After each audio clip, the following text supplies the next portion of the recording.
Hello guys, good morning, hello friends, amigas. Nagluluto kami ng estopaw. So iba yung estopaw namin dito sa Zamboanga, the best. Hindi lang basta-basta magluto kagad yung karne, sa kailangan i-adobo muna. So lahat ng dinuguan, estopaw, ina-adobo namin para may lasa talaga siya. Pag lumambot na yung karne, saka na namin lulutuin yung ketchup, and then lalagay yung karne, and then chili pepper, and then paminta, patatas.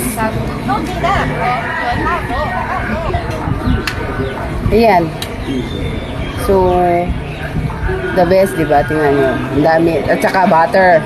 Last butter.